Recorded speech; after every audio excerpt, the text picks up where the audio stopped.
Welcome to The Polity.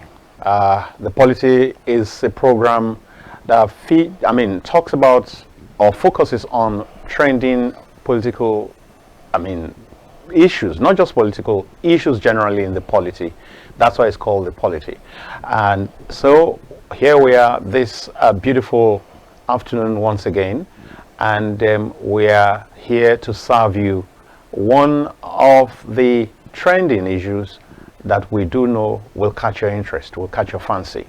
And of course, it's coming to you from Kaftan Television, and my name is Dayo Omogun, and I welcome you to the show. You are very specially welcome. We love you, and we appreciate your devotion to the station, and ask that you continue to remain our viewer and our supporter. Now, today we're going to be talking about the PDP once again. Recall that last week Tuesday we did the same thing, talking about the rise and fall of the PDP part 1. Today we're doing a part 2, and hopefully we will close next week with a part 3. And we bring in different persons with their different understandings and different perspectives to bear on the subject matter, and hoping that at the end we will have thrashed it well, lessons would have been taken note of, and people who maybe misled the party would take note that they erred, and those who did well will probably be grateful for the commendations they get, and other parties will be able to learn in the course of it. APC has a whole lot of lessons to learn from PDP if they're not going to fall the way PDP fell. But as human beings, as we have seen in the course of history, there's usually the rise and fall of the Mali Empire, the rise and fall of the Songhai Empire, the rise and fall and so on of so many empires like that. Yeah. So there's no perpetual rising. What we have found out is that at some point, either they will undo themselves, or there will be some error, or there will be a bigger power that comes to play, and what you used to know to be the giant in the room suddenly becomes gets clobbered and falls flat on its face, or just becomes invisible. It just diminishes to the point where it becomes of little or no value or resistance or whatever. So today, that's what we're talking about, and I have my guest already with me. His name is Samaila Musa, and he is, or he used to be, the director of strategic communication for the Coalition of Northern Groups, but right now is the national coordinator, a Grassroots Mobilisation initiative. Welcome, Samaila. Thank you for having me. Now, just a few weeks back, he was here also. Incidentally, they said 12th, today is 12th of March, I think 12th of February, he was here, and I don't know how come the coincidence. In fact, I just found out, by coincidence, that I was also wearing the same dress. I was just watching the clip now, and I just found out, So, now, let's see what we're able to come up with his own intervention. You trust his articulateness, you trust his analytic skills. I've seen the reactions on the last clip, and it's interesting. First of all, it's interesting to know that a lot of people are interacting with the clip, and also you just told me someone called you all the way from America. So it means that we are reaching somewhere, we're making some impact. And so let's hit the subject matter now. So PDP has been has been a part of the national life now since about 1998, when the 23 wise men got together, talking about such iconic personalities as Alex Ekweme, Solomon La, Lamido, yeah? Lamido, yeah. Yes, Lamido. Then, of course, the Obasanjo himself. Then you talk about Yaradua. You talk about, as at that time, people like Wike, or even Atiku, yeah? Yeah. And because he inherited the PDM structure of Yaradua, the elder Yaradua, and so on. And so, let's take a look. How do you want to start? How do you want to, from what you saw, even if by hindsight, take a look again at the 23 wise men. I think there were 23, if I recall the figure correctly. Now, what did those people, what projection did you have of such eminent personalities coming together to form a party? What did you expect, and did the immediate manifestations match your expectations? Yeah, so when you look at the founder fathers, there are the visible ones and there are the there are some silent ones, correct? Yeah, and so the formation of PDP itself was literally the handwork of some military generals, including, yeah, because Ab initio, they are the one who decided. You remember, it was Abdul Salam at the time after Abacha passed, who decided to say who they want to hand over power to. The first name that came was Wale Soyinka, which he turned it down. Then Richard Akinjude's name came into the race. He also, some blocks were not okay, that he's not a politician, or he can't really be that kind of person. Before Obasanjo's name came as the third person that was suggested, you know, and then they feel, so what do we do now? I think at the time he has not been released. They had to start preparing the grounds for his release, and took a delegation to go to Ota to go and inform him of the decision. And they said, well, as you know, I've been on exile. After coming back, I've been in prison and all that. My farm has literally collapsed and all that. Where do I get money for funding? And they say that's not going to be a problem. So they started this movement, bringing in a retired military general to come and take the flag of the party, you understand, as a presidential candidate. And from the onset, they already know he's going to win the election. How can you say that? Yeah, because, I mean, they can't hand over power to somebody else. Because there are reasons why it was a Yoruba man that has to come at the time. First of all, exactly, because we need to also, so that the three names you mentioned are all Yorubas. All Yorubas. So that was a way of trying to... Yeah, so the only person who was a bit strong that went into opposition to contest against Obasanjo was Olufalaye. And already his name was not part of, because when you say people who are in power, when they are deciding who do you want to hand over to, in Nigeria of today, it will be very difficult for you to change that arrangement. It will be very, very difficult for you to change that. So it was already a done deal on the... most of the time, it is premeditated. It is premeditated. So it's just to... They already know the machineries that will make it happen. It's just to put everything in the right place, and, you know, the system will run itself. You understand? So it will be very difficult for... And that's why at that time, even though the Yorubas did not receive the candidacy of Obasanjo at the time, because they felt, how is it that some people from the north, because majority of those military officers are from the north, would be the one to dictate to them who is to represent them among the Yorubas.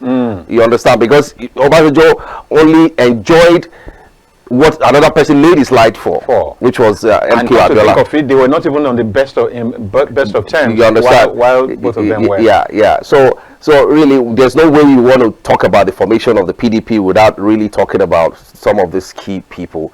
The Ibrahim Badamasi Babangida, General Aliu Gusau, General Abdul Salam himself, and all that. The General T.Y. Danjuma is there. So all these guys are actually the upper echelon of that power play, but they also have some generals who are, you know, they are in different layers, who are not loyal to, each one of them has his own organ, his loyalty to this one.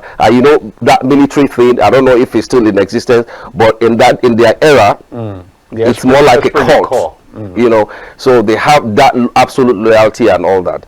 So that's how PDP started. And don't forget that IBB also has the ambition, which at the initial stage, the arrangement was that after 8 years of Obasanjo, then he will come in.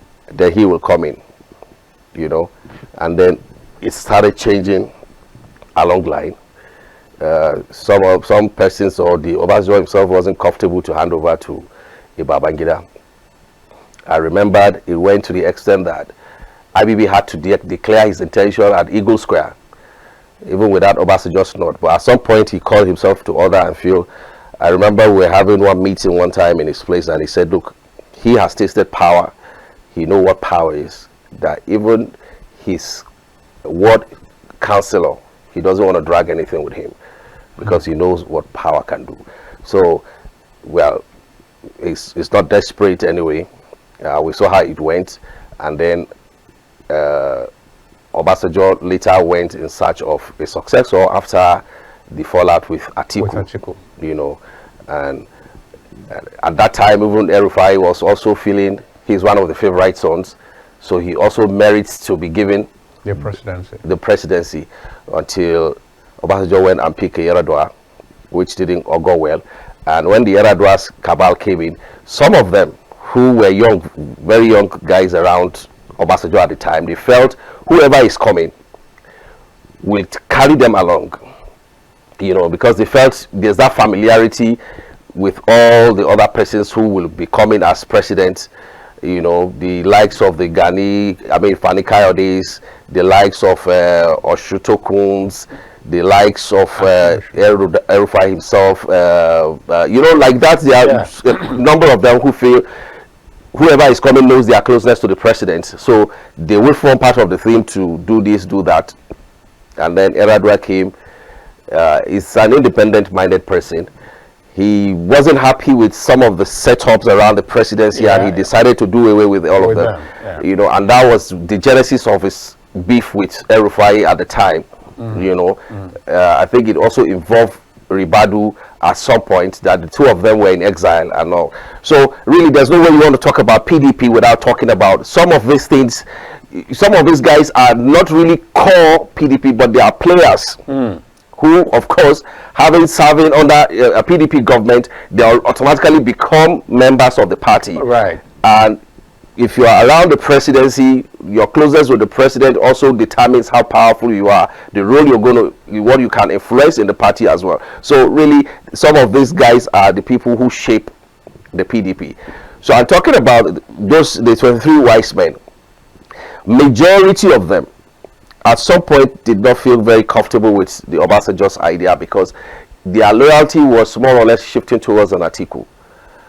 He had a very good rapport. Because of the antecedents. Yes. Yeah, because of the senior Yar'Adua himself and all that. So he has built some bridges and all that, and power was literally almost tilting towards Atiku at some point. Because the first tenure of Obasanjo, he was doing lots of travels, and Atiku was in charge for most of the things. He was able to really use that power very well to build more influence around himself. So, and that became a problem to Obasanjo, that before his very eyes, even his wife was showing more loyalty towards Atiku. And that was why the accusation that probably they are having something, you know. In fact, I don't recall that. Oh, really? There was a very time that Obasanjo said to someone that when they said, I can't remember the question he was being asked. He said there are two major chiefs in this country. And they said who? He said Atiku and Stella. That was what he said. Because the beef was actually at its peak at the time. So he was feeling like everybody, like the guy has literally removed the carpet from under his feet.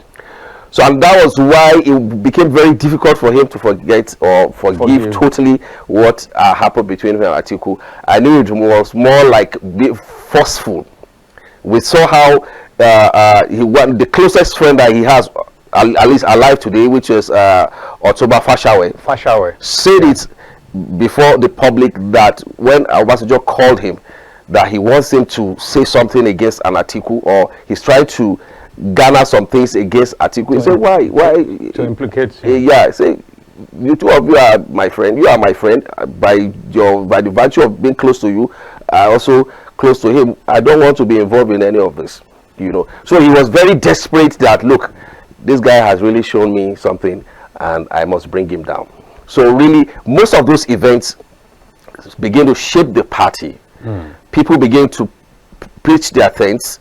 People begin to show their allegiance towards some particular individuals and all that and all that. Instead of to the party. Instead of to the party, yes. Right, and all of that sort of contributed towards the decapitation of the party, and people started nursing different ambition, floating a party. I know of a time where Solomon La and some other persons were holding a meeting somewhere in Maitama, and one of my friends was called. We were together when he received the call from the legal party, the legal advisor to the party at the time. PDP were holding a meeting in Kaduna, and they heard that the Solomon La faction are holding a meeting. The Solomon La, Shuaib Oyedokun, and the likes of them were holding a meeting somewhere in Maitama, and they asked my friend to go to that address to go and find out if there's a way he can know how much people are there and all that. And at the background, he was hearing somebody was saying, he was telling him, Hausa, can we get them arrested and all that? Because it was a time where eventually shortly after that event, they had to go and open one office in Jabi, where I think who has the property, another faction of the PDP. At that time, they had not pulled away. And so a lot of those things were what we later started metamorphosing into different things within the party. Some people stayed for the fear of being witch hunted, some people stayed for, well, they feel there's still opportunity, or that fear of it will be difficult for any other party to wrest power away from PDP. Right. It's better we stay here so that after this man's exit, we begin to find our way around it again and all that. So a lot of those issues, really shape what the party later eventually metamorphosed into. So from what you said in the earlier part of this, your contribution, you mean that almost all the time, there has always been a predetermined answer that they walk to. Nothing has ever walked of its own free. There's no free market, No. Nothing is free in Freetown. There's nothing that is free in Freetown. It will take a while, really, before Nigeria will be able to break away from that. Because there are players that are in the physical, there are some that are spiritual. And you see the spiritual controls the physical. Yeah, because you don't see them. These people, they go into their houses, people troop into their homes in the night. And these are people who can talk to this person and say, no, you must step down for this person, because this person is the one who will champion this and that. And all of that will not be seen in the public. It will never be seen. Who will report it? Space. Who will report it? Some of us will have that privileged information, because sometimes you are called upon to say, come and take minutes in one meeting or the other, or in the middle of conversation, somebody is speaking a call and he was relating, and then you are asking, sir, I heard you say, yeah, don't worry, it's about this, because they feel you don't also have access to media, so nothing is going to be in the open. It's just within. So really, a lot of things happened back in those days, but it's still happening today, because for a long time, Nigeria, there are people who from different domains will still determine what's going to happen, and tell you this is the direction we are going, this is the direction we are going. Even people who wants to be running mates, they know the kind of people to go and meet that can help them to influence that position for them.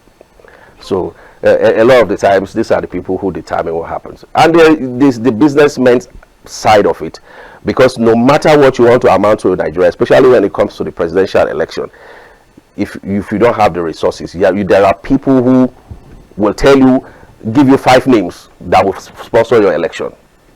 No matter how much. No matter how much. They will be the one to make the phone calls. And that's why people will never desist from going to seek their support at night. And they won't come out to tell you that. But these are the people who are bankrolling the elections. All right. Now, let's take a look at some of the factors that seemed to have also shaped the PDP journey. Do you perceive the strong role of impunity, of high-handedness in shaping how PDP history has played out thus far. So at some point, some persons started feeling like the tone of the power needs to change. The root of the power needs to change. Okay. If you remember when Wike succeeded in taking the primary election to Rivers, because he has the resources. When he was governor of Rivers, he took the primary election of PDP to Rivers State. And because his friend at the time, Tambuwal, was the one who he wanted. Yeah. And it was because of that that the convention shifted. I know it was the tug of war before he succeeded in making getting it there. Yeah. Getting it there. And with all the strategy and the logistics that were in place and all that, by the time General Ali Uguso landed in Rivers State, everything turned upside down. Because what people were waiting for, delegates were waiting for, to say the power brokers from northern Nigeria are sending an emissary to come and tell them who to vote for.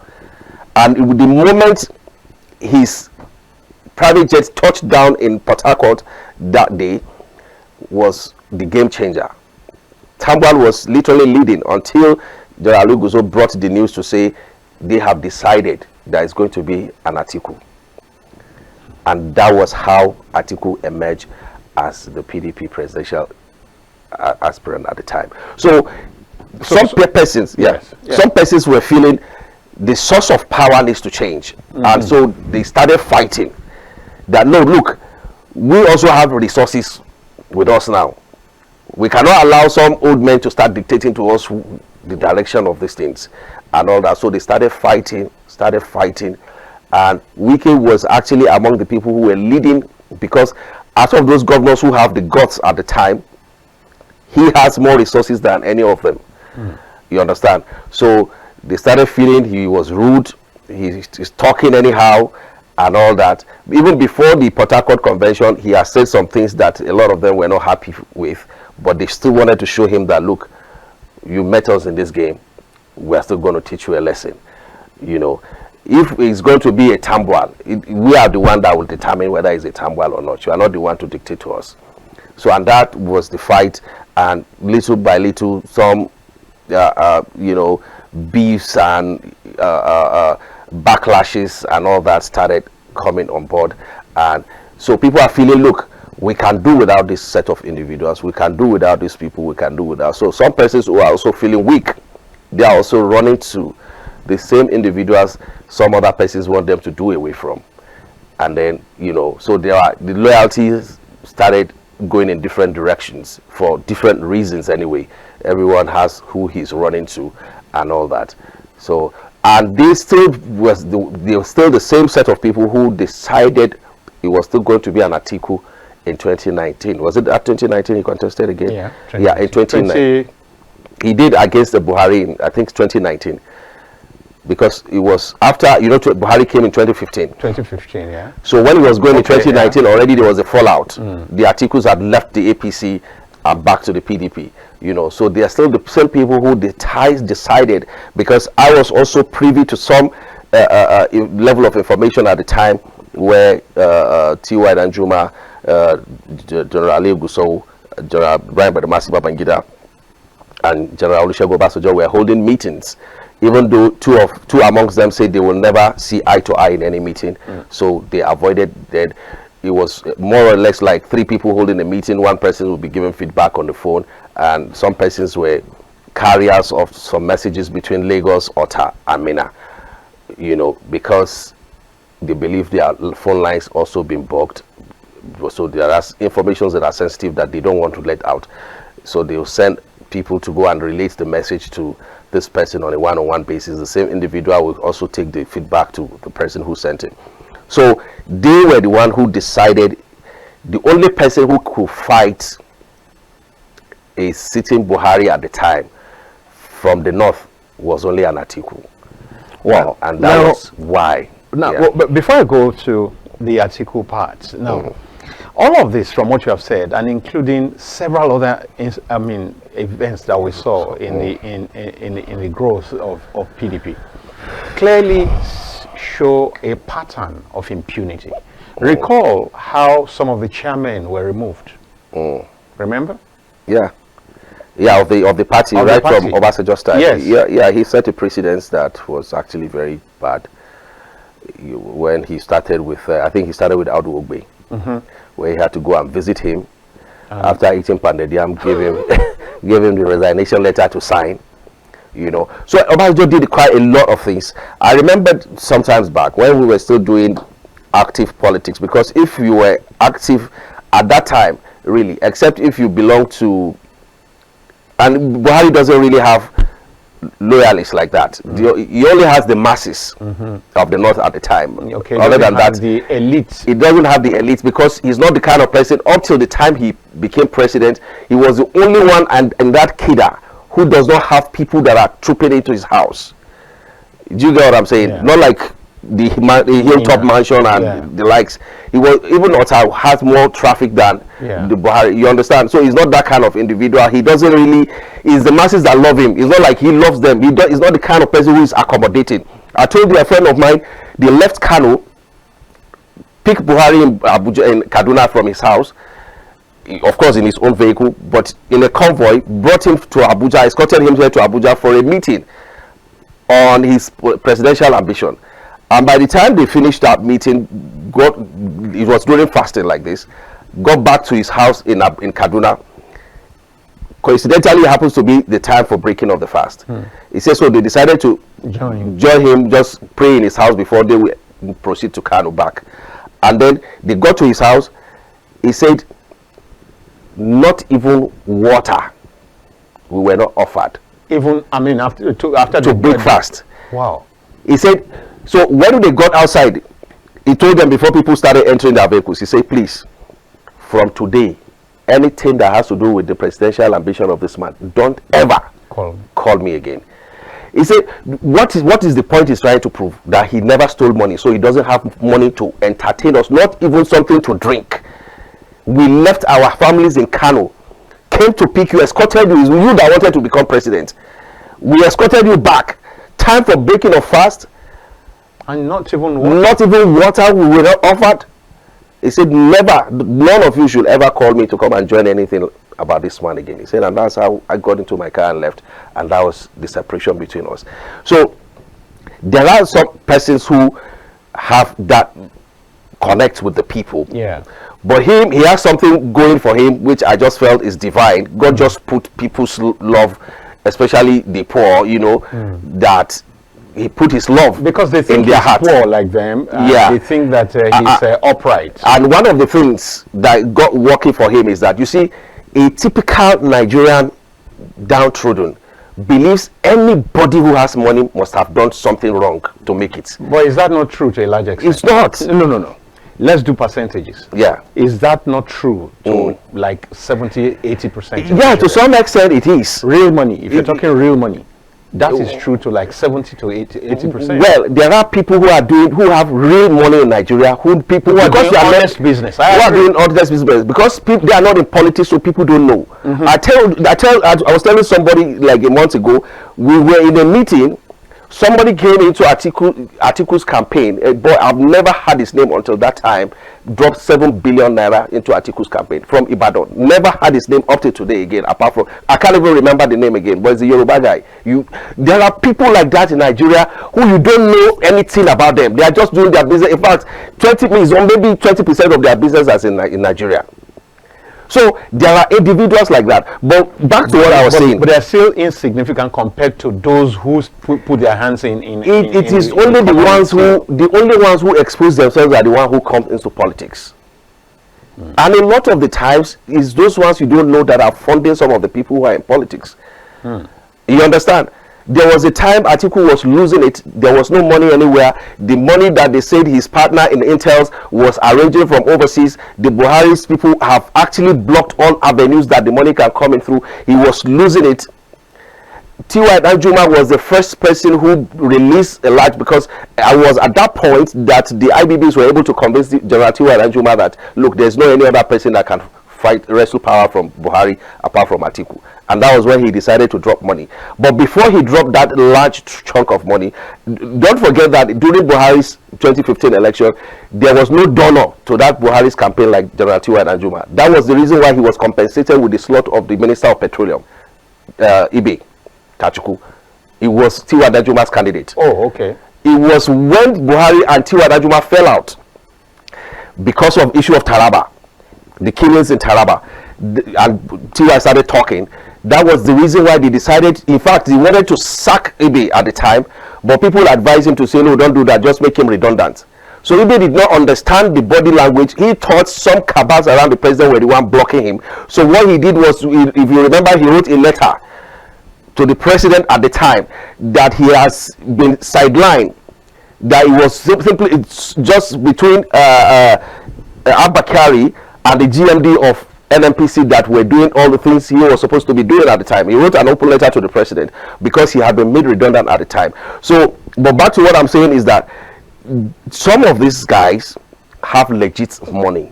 They have legit businesses that they are doing. Yeah. But a typical downtrodden in Nigeria believes whoever that is rich must have stolen money. So is that same perception that sometimes goes into politics to the extent that, I'll give another example. When post-election violence started in Kano, when Jonathan won the election, it got to a stage where even if you're riding a vehicle that has Abuja plate number, you will be attacked, because the perception is that for you to have the plate number that bears Abuja, you must be part of the people there. A lot of people got their vehicles burnt because it's Abuja plate number. They don't even know who is the president, if you ask me. You understand? So a lot of times there is a need for us to be able to place these things in proper perspective. That I'm a rich man does not necessarily mean I agree. But you see, I think that the Nigerian system, the way it has run for so many years now, also gives a less credence to these feelings, these suppositions. Because you see, apart from people who go into government to really steal outrightly, there are contractors, for example, who collude with the officials in power. They are not in politics, they are not in governance directly, but they are also working with the people. I mean, they're in cahoots with these other people to do the same thing. For example, you get a contract to do a hospital. The hospital is not done, but the money is paid. That's stealing, isn't it? Yeah, sure. So, and we have several of such. That's why you have so many abandoned projects. That's why you have so many projects that are being reviewed every year. Every year there's a new, I mean, look at roads. There are roads between here and Benin that have taken, 17 years or 12 years or so, and they are still not done. And yet, and that's one of the things that the current minister has been fighting. That don't keep coming to tell me you want to change you want to review the price. I mean, why haven't we gotten results for what we have paid? Why haven't you gotten to the point that we agreed you will get to before you get another payment? You know, for the first time, as far as I'm concerned, I think that this current minister has been very keen on ensuring that those costs do not unnecessarily balloon and that results will get results. And I think that before the year, I'm not holding brief for him, but I think that it will get more results from him than we have gotten over a long period. You would see how several times he has had to revoke or threaten to revoke some of those things because this is someone who is hungry to get results. Now, I'm saying that to say that how did we get to a situation where just between here and Benin, it's taking forever to do the road? You know, so these are the issues. Somebody is awarded a contract to supply drugs to a hospital, and then he converts the money. People are dying and all that. So there are several ways by which these things are manifested. So so I believe if they feel that yes, that most people are stealing, it's because the things happening around us give credence to it. Now, so let's see. Let's go back a little. Still talking about the PDP and how it started. Now, looking at those 23 wise men, ordinarily, would you not have thought that such a party would make a lasting positive difference? Yeah, so the saying is always like, a king does not reign forever. Yeah, but at the time when you're holding sway, you might be carried away to tell yourself a lot of lies. But with whatever you are doing in life, once you remember that there's something called death, it will always caution you against some excesses. At the time, some of them perhaps have the belief that they will run this thing like a monarchy kind of stuff, as they are leaving, they are handing over to their children. Or to their chosen ones. Yeah, some of them actually have that ambition. It's because some of them were also afraid. They know the kind of diabolic things that are going on around there. That's why some of them will never allow their children to near those places, because if some of them will tell you the places they have been to because of their ambition, they will never wish any of their kids to go in through the same thing. Yeah, so a lot of things are happening. But you see, the way PDP was going at the time, at least PDP held sway for 16 years, I suppose. Yeah. Nobody in Nigeria, in fact, everybody believes that the day Buhari decided that he's not going to run again, there's nobody that can come out. You will not make any impact. How do you do it? Was it during... And he had made that declaration just a few years before he came back. Yeah. He said he was no longer interested. Was no longer, because he was frustrated. He saw how the system is being run. There was a time a publicity secretary of PDP, John Ode at the time, is late now. Yeah. He told me something. What happened was that we were told by Bode George, he was the DG of the campaign to see Yaradua Jonathan coming into power. Right. And then we were told to go and bring three youths from all the three from each of the three senatorial districts, making I think 109 youths that will be part of the campaign entourage of the presidential campaign. And by the time they got into the meeting, Obasanjo saw the list and he said, no, this is outright waste of money. We don't have that kind of money. There's no way to accommodate these things here. And they tried to make a valid point. He said, no. Now, some of these events made some of them to know, because Baba keep telling them, forget about it. There's no way we can't hand over power to anybody. You know, he wasn't even contemplating that. What about if we lose the election? It was categorical like conclusion that they will win. So John Ode told me at the time, when I said, well, it's like the party is not willing to accommodate some of us, so we will actually go elsewhere. He says, Samaila, don't let me deceive you. If you see any other person, any party taking over in the next election from PDP, know that it is nothing but a coup d'etat that happened in Nigeria. But if it's through the ballot, that level of... Yeah, but if it's through the ballots, forget it. It's not going to happen now. So they have that absolute confidence. We saw, well, sometimes you feel Nigeria needs iron hand, but we saw the way Obasanjo was ruling. Even olden day kings did not have that kind of power. He bulldozed his way. He slapped who he needs to slap. Amechi has received a dirty slap from Obasanjo before when he was fighting for his flag.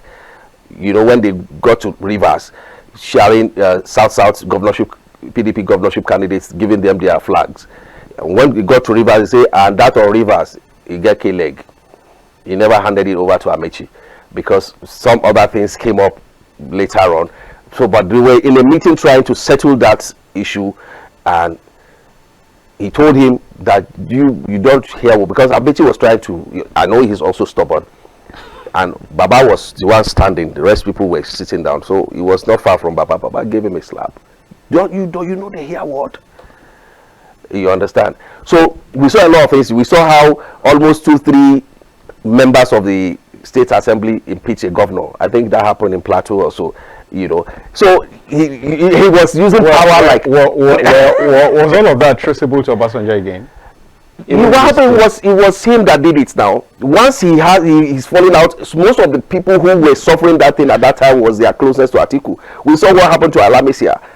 He was his closest to Atiku, because he refused to back down, that he will stick with Atiku for whatever reason.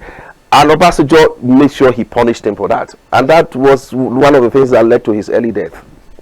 You know, so Obasanjo, no president in this country has ever used power and enjoyed it like Obasanjo did. President, you mean? Your president. President. Yes. Because if we go the whole hog, like heads of state and president, then you probably would have someone in the mold of like an IBB that also. He didn't use no. Even Abacha. They never. Let me just say president, because the way they use power at that time. Well, they are democratic anyway. Yeah, they were military.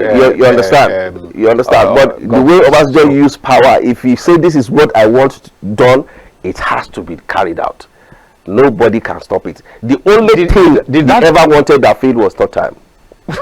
Okay, did that in any way help development? His attitude, his focused. So in some cases, single-minded attitude. Did in some cases, the only case where I would say, even though that has also its own demerits, is that he said to some people who were going there, who went there to advise him that, look, people are saying all sorts, and international community is watching.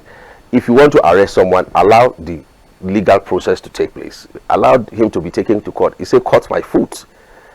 He said, in which case is this? At the time when he was withholding some governors, I think, I can't remember whose case exactly happened at the time, but it became a scandal how the man was being rough handled, not following the legal processes of the arrest and stuff. He said, someone stole money and you have catch him with your money.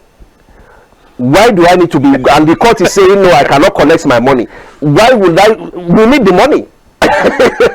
So he was that angry that, look, courts process my foot. I'm not going to wait for that.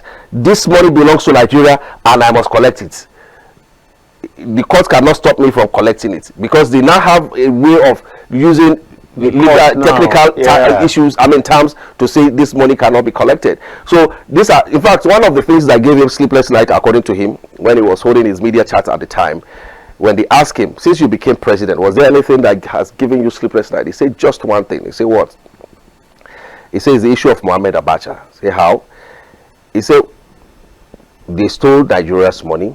We have traced the money to these places. There is one of the places where they said we need their consent. They have to sign, since any member of the family can come and sign, because it was deposited by them. And then I said he must do that, since he is the one representing the family, and they are giving us conditions under which he will do that. How? And I said I can get him arrested, and before you know it, some emirs came from the north to say we can't do that, Mr. President. That it was the father who committed this offense. This. It doesn't matter. If you are living in a house that belongs to the landlord, even if your father died, you can't say it's your father that rented the house. You are not going to move out if you can't pay. Oh, you are not going to pay. Okay. You understand? So he said these are the things that when that happened, I could not sleep, because I know I needed to collect this money. My money is somewhere.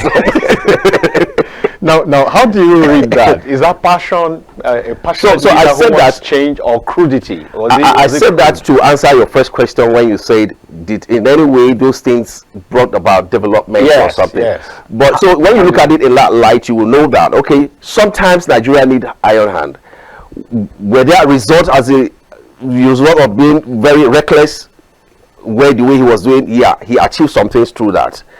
Sometimes it will send the wrong signal to say Nigeria is a lawless country, because some other persons were also making noise to say, how can 3, 4, 5 persons impeach a governor? So we saw in the case of Plateau, some of the members of the assembly that refused, when they came to court, EFCC were chasing them all around the place, around the court premises. You understand what I'm saying? So at that time, you must do what I want or nothing. He doesn't want to give room for any excuses. It has to be achieved. But however, you have to give that kudos to him. He was a very hard-working president at the time. I remembered we were going to visit a minister with her younger brother in the house one morning, and she said, well, by the time she came down to see us, we were watching AIT also. By the time the minister came down? Yes. Okay. It was in the morning around 10. So she came down, she saw us watching the TV, like, she saw Baba on the TV, and it was live. He said, this is unbelievable. She sat down with us and said, do you believe that we just left a meeting this morning around 5 a.m. with this man? And this man is here. And this man is here commissioning a project. He said he was the only one standing while the meeting was going on. We started from about 12 a.m. We didn't finish until we begged. The women minister even stood up begging that, Baba, please, you have to sit down. He said no. He was standing there. And now he's here. That me, I've not, after just doing my prayer when I go home, I just went to just lie down just to get a nap. And he's already, so he was that kind of person. You know, so they all have advantages and disadvantages, if you ask me, of some of the steps he was taking. But of course, let's quickly begin to maybe in 2 minutes just round up on the specific things that you will remember the PDP era for positively, in terms of governance, in terms of development, in terms of contributions to national. So you see, when you want to take it on the larger scale, because sometimes when I tell people, when they say, oh, in 1965 it was not like this, the world economy was not like this too in 1965. Correct. The population was not like this too. Correct. The challenges were not like this as well. You know, so different phases of life comes with different challenges.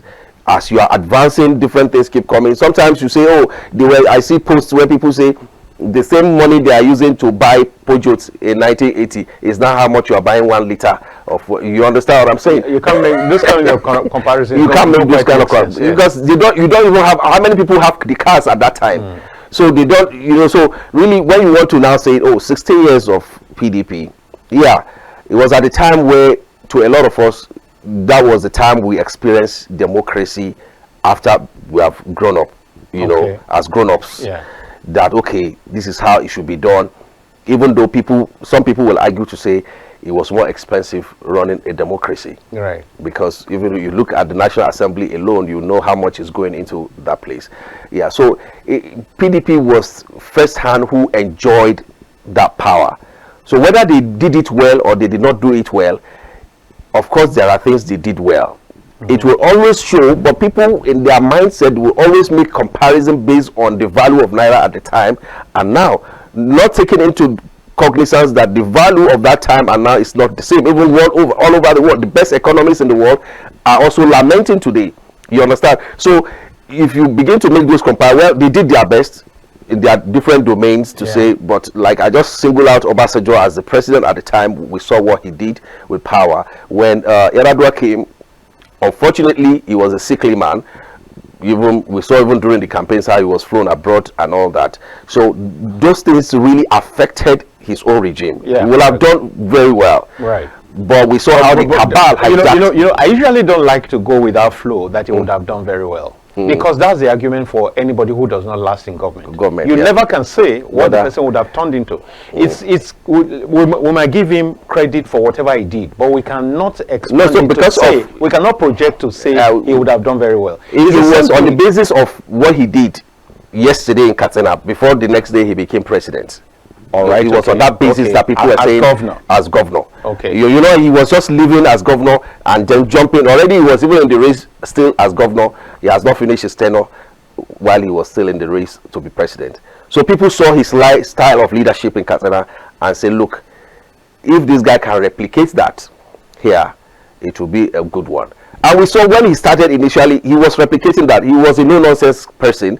The governors were forced, because he doesn't entertain all this, come and sit down and just be throwing banters and all that to come and see the president unnecessarily. They were forced to start rallying around to shamelessly. We saw how governors were calling her mommy, sit down on the floor to be seeing first lady, mommy Ture and all that, because he doesn't entertain all those things. So it was on that basis that some purposes failed. Yeah, I think that style of leadership will have gone a long way in really shaping a lot of things. Because what I have learned, what I have seen personally, is that brevity of tenure has a way of conferring some super this which is not true. Not necessarily. Not necessarily true. Yeah. Now let's talk about in 1 minute, because I think let's take a break, and when we get back, let's take a break so we can catch our breath. All right, welcome back to the polity. Even as we get into The second half, which is also the concluding part. When I say second half, it's not like equal halves, but this the remaining part, and I do believe that in about 30-40 minutes we will be over. It will be done with about 35 minutes, in fact less. Now, so we've been talking about some of the ups, the downs, and everything that PDP has experienced or has also foisted on the nation, and through some of its leaders, and how we have had to endure or accommodate some of the excesses of some of the leaders and so on and so forth. Even though some of them seem to stem out of passion to make a difference, out of passion to ensure that certain things are done. But you see, many times again, a flawed system, a flawed approach may not necessarily deliver the kind of results that you desire. So we also need to be careful about methods. Methods are very important, sometimes as important as the final result. Now, so let's begin to talk about it sectorally in 1 minute, 2 minutes. Education, maybe sports, security, those different sectors, the economy, those different sectors. How do you think that PDP fared between 1999 and 2015? Yeah, so the one you can actually take note of that is of significance is during the Obasanjo era, because he's also known to be a very prudent person. That does not absolve him from some, yeah, but to some extent you will know how you can tell that he will not condone some open brazenness when it comes to stealing and all that. So you can tell that in the area of corruption he tried his best to make sure that people didn't put their hands in the coffers or to pilfer or something like that, even though, yeah, of course it will still happen. Like I keep saying, the president cannot be, no matter how good the president, he can't be everywhere. Sure. He's going to appoint people. Yeah. If he's very unfortunate, he might now fall into the wrong hands, appointing people who don't have the kind of credibility he thought, or he has. So really, a president can be lucky and also can be unlucky. We saw with all the credentials Buhari was bringing to the table when it comes to corruption, he was surrounded by the most corrupt people in the world. So that's how lucky a good leader also can be sometimes.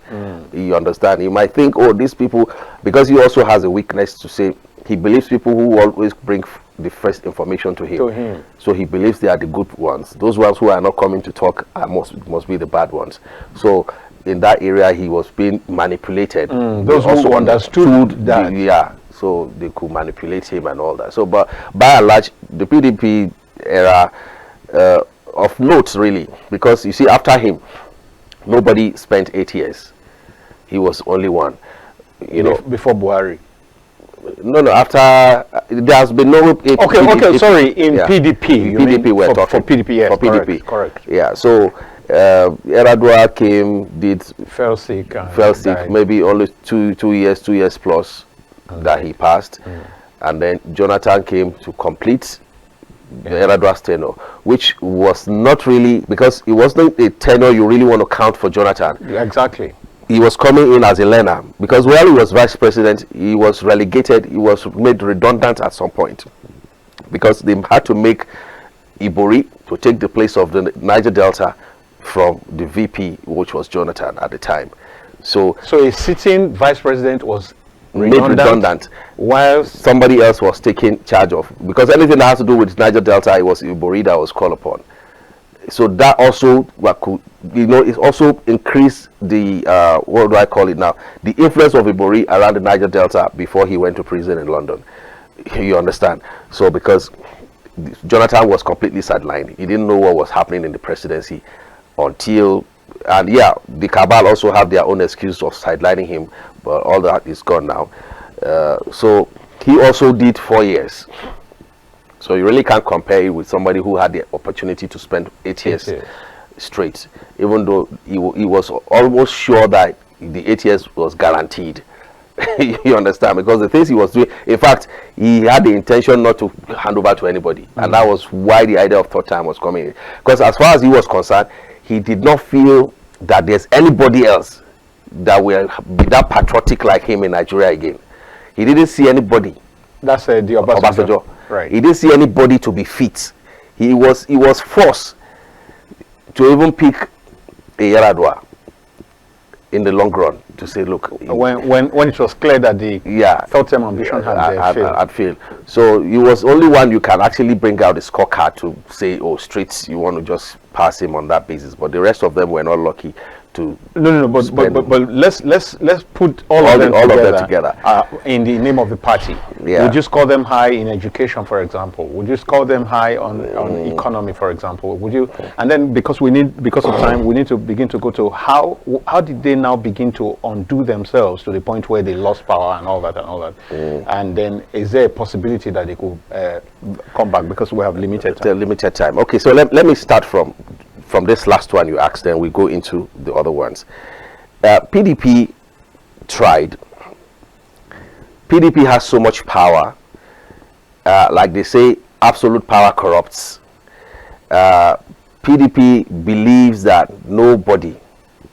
That was why one of their chairmen also said they will rule for 60 years. For 60 years, yeah. That nobody can wrestle power from PDP. Not in another 60 years, according to the way he was saying it that time. And if you know the internal workings of Nigeria, you will know that to some certain extent they were correct.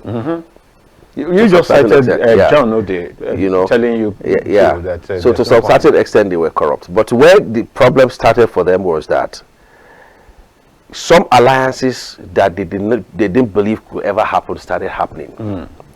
And it started from the day and Asiwaju and a Buhari could have an understanding. That was the beginning of the downfall of PDP. Because ab initio, it wasn't like there were no internal problems at the beginning, but they were able to manage it that, look, this thing is enough for all of us. You forget about this one. When we win the next election, at least we will compensate you with this, because it was guaranteed. So everybody can now decide to say, well, okay, but let's have witnesses to say, I've been promised this and that. So it was easier for them to forgive each other when they have some internal issues. But they didn't factor, they didn't foresee. They didn't foresee that this alliance can ever work, can happen. Because, and thankfully, one of the things that worked for Jonathan in, was that 2011 or so? Yes, that was 2011, was that Buhari and the Tinubu's camp wanted to have this merger. But unfortunately, Buhari felt he was that influential that he would also dictate who was going to be his running mate. So he said he wanted Tunde Bakari. And they said, look, we can't also why are we having this merger? You would be the one to choose the president and choose the vice president. He said, no, but the vice president is from Yoruba. I said, but it's not part of us. We are the one that will give you who we wanted. So the moment that failed, Jonathan quickly sent for Tinubu to come to the villa, because he saw that as an opportunity. Once that merger didn't work, he knew there was no way Buhari can win him in that election. You understand? So he quickly capitalized on that to quickly go into some talks with the Tinubu's camp. So, but at the point where after this next election, everybody realized that they know their strength. The Buhari knows that even just the northern vote alone cannot make you to be president. At that time, he had to calm down to say, okay, so let's sit again. Nominate who you want to nominate this time. You understand? So from the time that thing worked for them was the beginning of problems for PDP, at least very obvious ones. Because in the past, what has been happening is that whoever is winning a governorship election was simply because, in the opposition, was simply because he went to Buhari's party and some persons. Samaila, let me take this before we lose it. Hello? Hello? Hello, can you hear me? Hello? Oh no. Hello, you are on to Captain TV. All right, maybe you try again. Maybe we're having challenges with the network. All right, please do try again. We couldn't hear anything from your side. Maybe do it immediately. Let's see if it will go through. All right, Samaila. Yeah. So like I was saying, is that started seeing to the problems the PDP started having, because in fact at the time when that election was coming up, Buhari only had just one governor, which was the CPC governor in Nasarawa State. I'll do this again. Okay. Well done. Hello. Yeah. Good afternoon. Good afternoon. My name is Jibrin from Abuja. All right, Jibrin, you're welcome. Good afternoon to Captain TV. Yeah, you're welcome. You know, in Nigeria, if the foundation of the house is not solid, anyhow you take must crack. That is what you are seeing now, and there's nothing you can do about it unless you go back to drawing board. Thank you. Is that all you're going to say? That's some like parable. That's some like parable. That's like a parable now. That's the summary of the whole thing. You see, I don't want to go far. Everybody go to one side, and they're not doing the right thing. Okay. That's don't let me go there. It's okay, I'm okay. All right then. Thank you for Jibrin. Okay. All right, Samaila, let's go. Yeah. So PDP started losing it from that point where the Buhari's camp and the Tinubu's camp started coming together and had an understanding, and that was the beginning of it. But you see, later on, because they could not also, I mean, when somebody has been that influential, has been in power and all that, managing failure became something, very difficult for them. Who is the leader now? Who is going to be who we are following? Do you get what I'm saying? The person who will have been leading that became some level of docility, like he's not interested, will have been a Jonathan. Having been the immediate past president, quickly tried to but he lost interest in virtually everything. Yeah. Because even before that time, it wasn't like he was really interested in anything. Again, maybe he felt used, felt betrayed. Hello? Hello, you're welcome to Captain TV. Thank you for this occasion. All right. Okay. Bye-bye. Okay. Yeah, okay. I didn't even quite hear him. Yeah. So, maybe he felt betrayed. Maybe he felt, and anybody who has lost an election or something, will probably still be feeling. Yeah. So I think what happened is that he was heartbroken, like you said, but then he went into a part of the heartbrokenness that will be difficult to recover. I mean, we've seen where people lost election and they still get back, they get because back they are men of the people to rally the people. To rally, Hello.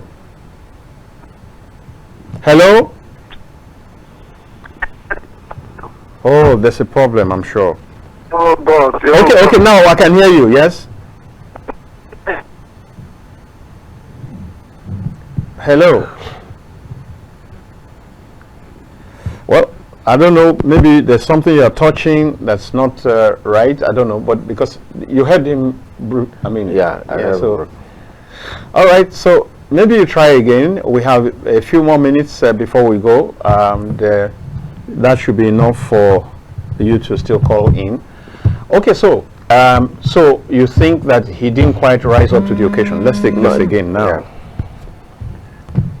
Hello? Imagine beautiful. Welcome, SODB. Confirm it, are you hearing me, Mr. Dyer? Yes, I can hear you now. This is SODB calling from Cross River State. You're welcome. Good afternoon to you, Mr. Dayo, our veteran journalist and anchor for today's program. You're welcome. Good afternoon to you, Mr. Samaila. Thank you. Beautiful analysis, beautiful conversation. I appreciate the management of Cancer TV for this wonderful opportunity. The rise and fall of PDP, part 2. The critical lessons and a possibility of comeback. Beautiful, beautiful, beautiful topic. Mr. Dayo, can you hear me? Clearly, yes. Yes. When the dry leaf is falling, it's a warning to the green one or the green leaf that one day they will also fall as well. This is what is actually playing out. PDP has been a very strong political party before this time.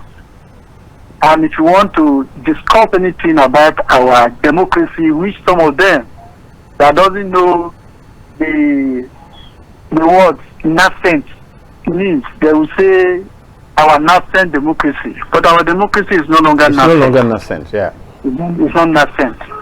Because I said, as I said before, and I will say today, a 26 or 27 years old boy or girl is capable of being a father or mother now. Correct.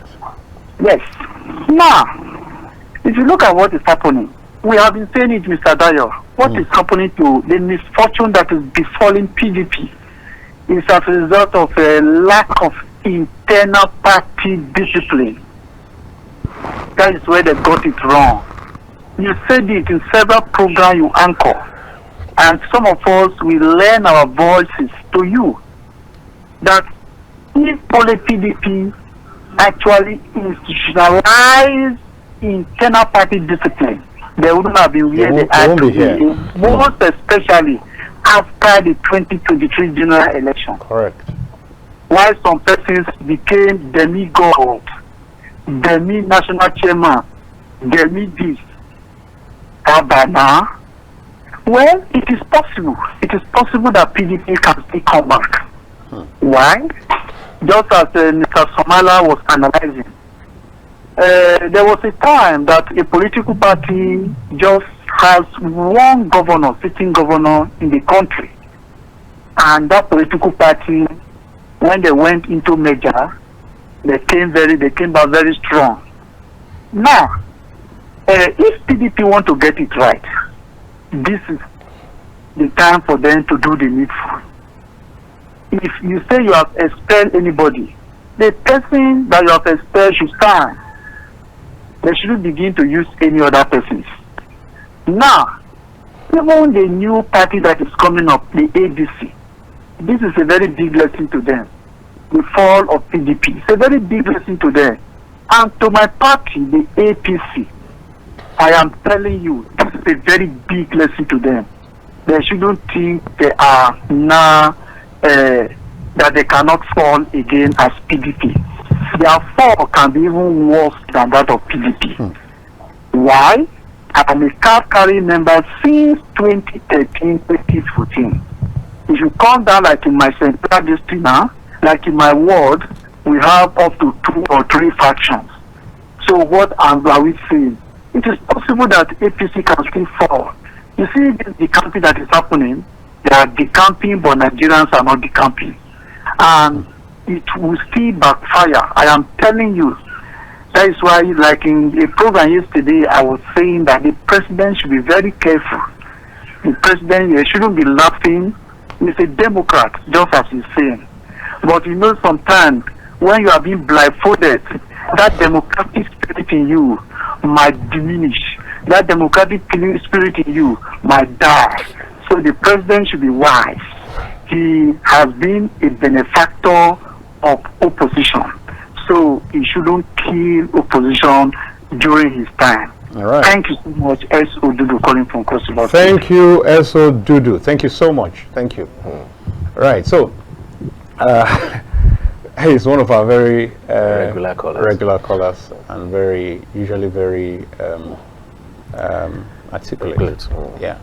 All right. So you were still on, and you were talking about how, I guess that's where we were, that some other leaders could still have marshaled or rallied the party in the path of self-rediscovery, restoration, resuscitation, but he abandoned the so that's one thing that really didn't really work well for him.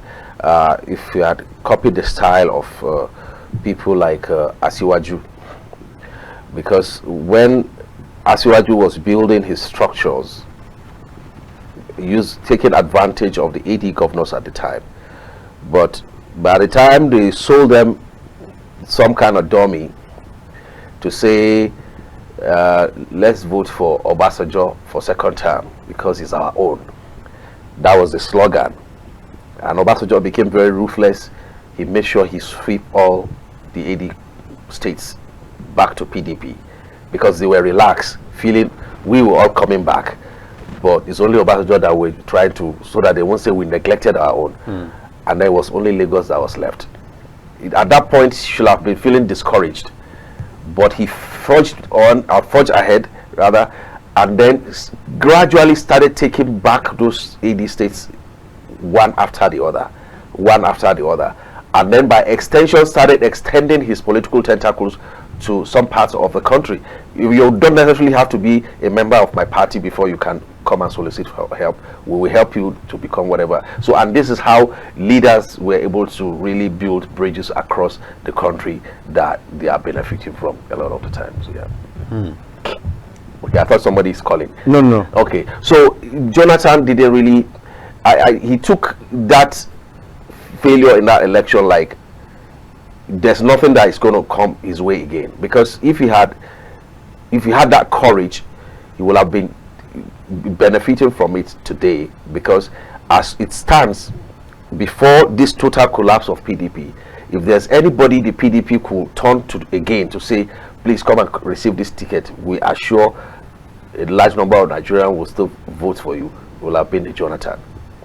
If he has stood there. He has stood with the party and didn't really back away from politics, because literally he was not participating in anything that has to do with the PDP. Yeah, maybe he saw himself more as a statesman from that point. Well, you can be a statesman, you can still be a politician, because at that time you will have been a rallying point for the party, because this was the largest party in Africa at some point. Yes. And then simply because you lost your election, or the party lost a presidential election, shouldn't have been the downfall or the doing away with the party all of a sudden. It shouldn't be instantaneously, because at some point PDP lacked leadership.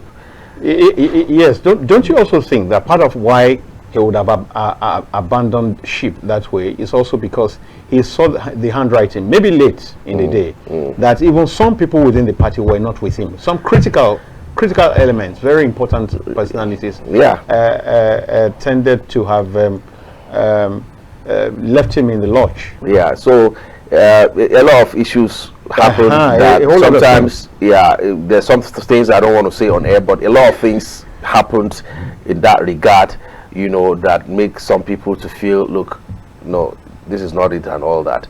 But a lot of them later regretted whatever. Because they all lost. They all lost and all that. But he was betrayed to some extent. A lot of people were taking money. They're going to do this, deliver XYZ places for him. And in the history of Nigeria, okay, they were taking money from Jonathan that they would deliver those places for him. Whereas they were working for other. Some of them were not even doing they just do it like they are just retired. They are taking their retirement benefit from politics. That was the way. There was a day myself and two other persons were holding a meeting with Chief Edwin Clark, and he said, when I was leaving the villa yesterday, me and the president had a conversation, and they said the security report shows that in the history of Nigeria, there was no time that dollar left the shores of Nigeria to America like it did within the space of 40 days, that period. In the history of Nigeria. He said, and this money belongs to us. People are just collecting, just going to buy house in America, going to buy house in other places. prominent members of the party, I don't want to mention some names, but so a particular big name in Edo State collected money. Edwin Clark told me, he said nobody has seen 1 naira in Edo State as we speak now, and this money has been released since which day. Say, I mentioned another person in Bauchi, very big name too at that time. At that time, he said he collected money for Bauchi State. From our findings, 1 naira has not got into the pocket of anybody in Bauchi State. Where are the money? Where are they taking? And these are people who you will think will even want to pull their own resources into this presidential election. Hello, good afternoon, Mr. Bayo. Dayo. How are you? Dayo. Thank you. Okay, good afternoon, Mr. Dayo. Right. What's your own name? I'm enjoying your program there and your guest at the studio with you there. Thank you very much. Thank you. But please, I want just to make 3 comments. Okay, but you've not told us your name and where you're calling from. And my name is Cletus. I'm calling from Kogi State. Go ahead quickly, yeah. The rise and the fall of PDP part 2. Those who rise the PDP were the same forces that fought the PDP. And they are still there again to bounce back the PDP, I'm assuring you. All right. That man in your studio there, he announced to you how T.Y. Danjima or Basojo, so forth and so on. He's part of it. And he's still coming back to that PDP. When Rotimi Amechi, Saraki, and others were decamping from PDP to APC, they were only afraid of Buhari coming to the government to investigate them with okay, EFCC. The same thing with Jonathan. When he lost the election, he could not stand with the PDP again. Because of what? His admission was so corrupt. He's afraid. When Buhari come in, he may do another arrest. And you know, when Buhari came in, did you ever hear that they questioned Jonathan for civil kobo? No, only his wife. So I'm assuring you, sir, APC will fall. Because those who managed to fall the PDP, then they are in APC. Some of them are decamping from APC, like Atiku. What you sow is what you reap. Atiku stand for Buhari. If they claim that Atiku will ever stand for Buhari, in my life I will not agree. Atiku stand for him, did everything he could do. At the end of the day, what happened? He became back to PDP again. And Atiku never ruled this country, no. Because what you sow a bad seed, and that bad seed are germinated with so many branches. Enlighten us. What exactly is the bad seed you're talking about? You say what? Shed more light. What exactly do you mean by the bad seed that Atiku has sown? The bad seed has sown that he was not stable. Okay. You know, you build a house. If the house is leaking, you don't leave the house and go to another house. You try and repair that where the leakage is coming from. Even possibly you find alternative to avoid pressure occurrence. When our Basojo was fighting for third time, he stood and fought him to see that third time did not succeed. Was it right for Basojo to go for third term? In your own it was not right. All right, okay. I don't know how to leave it here because of time. Thank you so much, Cletus. Yes. And please do call regularly. I'd love that you be part of this show a lot more. Thank you so much, Cletus. Thank you, sir. Thank you, sir. Thank you. Bye-bye. We've just got to go. We have maybe we can manage some 30 seconds so my guest can just wrap up what's so let me quickly say this. One of the greatest undoing or one of the greatest terrible mistake that happened to PDP was allowing the G5 to go at the time. How can you allow some other persons will do anything to gain a governor to their fold, but you allow about five powerful governors to leave the party because the fight was very simple. They were not comfortable with the Bamanga Tukur. Governors were complaining that there was high-handedness, and Bamanga Tukur was operating from a position of, when I was governor like you people who were in primary school, so there's no, and governors were the one funding the party. So there's no people who are bringing money to fund the party that are comfortable somebody trying to treat them like their children. So they said he has to go, and Jonathan said no. And so at that time, at that point, the rift, everybody has to now say, but he would have allowed Bamanga, sacrifice Bamanga for them. When you win the election, deal with the ones you want to deal with individually, because at that point you cannot afford to allow five governors to go and join another party when you know yourself you are struggling into the next election. So that's one of the greatest mistakes that PDP did in its time, and we saw how that went and how it's also contributed to how PDP lost the election that year. And most of those guys never came back to PDP again, because when you have a sitting governor who is coming to join you, there are agreements that you are reaching. So whatever offer they are giving them there, they are also comfortable to say, after all, I'm not losing out, you know. So really, I really think that, yeah, fantastic point you made there, but also I think that part of it is also that I think Jonathan was so gentlemanly for his role. I believe that I'm his kind of person, but I do also believe that there are certain things I would not agree to.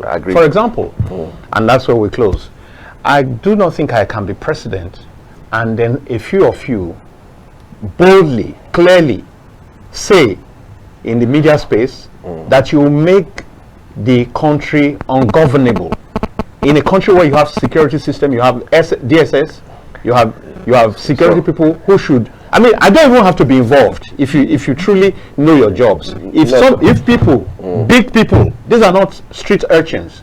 These are people with clout. These are people with resources. So at that point, these are people with power. Say they will make the country ungovernable, and you let them. At that point, I'll quickly tell you 2 points why he became incapacitated. At that point, it was a time where Boko Haram was really ruling the northeast to some extent. So he's had that baggage already. Whether it was orchestrated by some persons in the opposition or not is another topic for another day, you know. But at that time, so he had a lot he was dealing with. But if I were him, I would have followed the Obasanjo style. Obasanjo, it was not a rumor that Obasanjo went on his knee to beg Atiku in 2020 after 2003 elections. To now, after, is because you see there are some times when you allow something to come into your hand when you are equipped to fight. It's not every time, simply because you are in power, it's not every time that you have the advantage to overcome your opposition. We have to go. We just have to go. We just have to go. All right? You never get enough of the kind of guests that we bring in on our shows in Kaftan TV. Articulate, loaded, I mean, they deliver very well. I want to say thank you for coming. Thank you for having me. And thank you, production team, and thank you, millions of viewers out there. Thank you so very much. And we just got to go. It's bye from me, Dayo Omogun.